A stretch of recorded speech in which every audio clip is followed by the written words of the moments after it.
7th grade, he was the loudest dude in the hallway. Like, we had 2 different hallways. One side was for half, and the other side was and Rex was on the other side, other side. But you can hear him all the way on the other side of the hallway. I remember the first time I met Keys. He walked in the classroom, and it was a new kid. He wasn't from where we were from. We obviously tell, because in my high school, well, my middle school, we had to wear uniform in 7th grade. So we all had, like, button up and collar shirts. Keys walks in with some overalls on. And I'm like, who is this kid that was just overalls, just super country? And obviously I knew he wasn't from around the area, so then I had Jim with him. And he was probably the most athletic kid I seen just run around catching balls.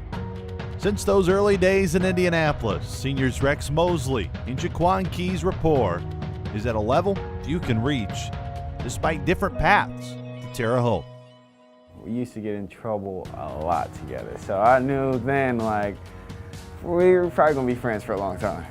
But we played football from 7th grade together, so, and just every sport I played, he was there too. When I think about Keys and football, it's like we grew so close with football, but we only played football together for 1 year, which was 7th grade. After 7th grade, he left us for our rival school and won the city championship with them. So we ended up going like different paths. We never really played together, and I remember junior year, I was at Tech, he was at Perry, and we were playing for a sectional game. And Keys played running back, I played D lineman, and by this time, Keys isn't bigger than me anymore. So they ran a power play, like a 20 personnel power play. So Keys is the guy that got to kick me out. And it was the worst block he could have ever thought. And I ended up beating the block, destroying Keys, and making a play. And then I got up and I said, Keys, what were you doing? And he said, because Keys don't talk loud. He said, if they think I'm about to kick you out, they're crazy. Anytime I got like an offer or something, or like an opportunity, I call Keys. I remember when I made the decision to go to Northern, I called Keys. And Keys is like, he teaches you a lot, because Coach Everett was recruiting us at the time. And I told Keys, like, yeah, man, I'm gonna go with Northern. It was probably maybe like a week before signing day. I'm like, I'm gonna commit to Northern. And he was like, man, that's good for you, but you better be the person to tell Coach Everett, not me. I knew what type of player he was, and I didn't think he was getting as much as he needed at Northern Illinois. I knew what type of player he was, and I knew what type of person he was. And to have that person come to our team, and especially at a time when we were transitioning coaches and stuff like that, and I knew that he would fit well just coming in to this program. Oh, hand off to Keys, up into the end zone, touchdown!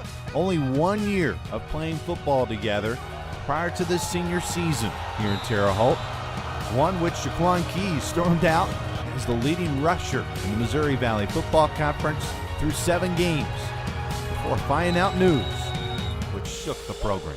He walked in my room, and he always smiling, so it's kind of hard to read his facial expression. He was like, yeah, I'm done for you. And I'm like, are you serious?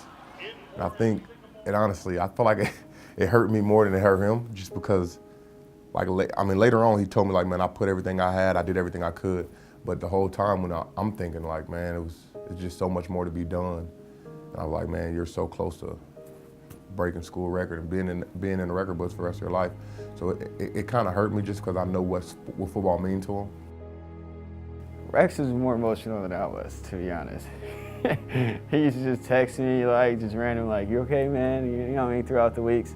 I was fine, because I knew that I gave it all I had and everything like that. But him going out there and wearing my jersey was just very special. So as soon as he couldn't play, I kind of instantly thought of that, and I was like, I said, well, if you need me to, I'll wear the jersey. And Coach Mallard said, it's probably too small, it might look like a Z on you. So, but I ended up trying it on, it was horrible squeeze.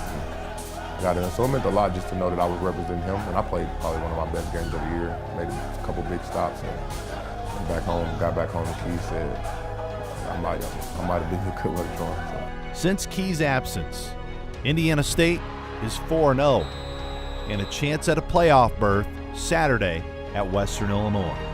The fact that nobody expected us to be here is the biggest thing. Like, we keep just breaking everybody's expectation, and we know within our group and our organization how good we are, and what our goal was this year and what we could do within this conference.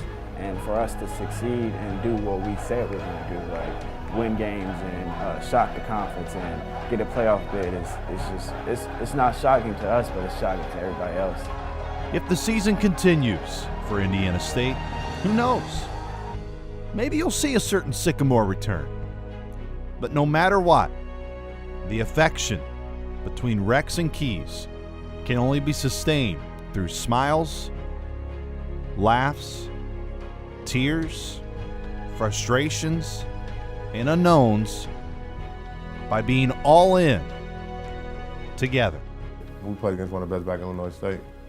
And when I walked off that field, I just reminded the guys, man, the best back on that field was in crutches. I'm wearing number 3 on our jersey. So when you think about it, I know Keys is one of them guys, and once he sets his mind to something, he gets it. I look at back like even last year, he didn't get a lot of touches. He didn't get a lot of things that he wanted, and he never complained. He never got down. He never questioned anything. Only thing he questioned was himself, and that next offseason he got better, he got stronger, he got faster, and he had a season like this. So I think if he sit back and be like, well, he's gonna get a shot at the next level, then I wouldn't count him out at all. My family is in Louisiana, so. And growing up with Rex, he's kind of, he's family. So having another person that's here, that's family, because the only person I had here in Terre Haute is my brother. And the only person that really came to my games was my brother. So having Rex and his family around has just been special. For more on Indiana State football, stay right here at GoSycamores.com.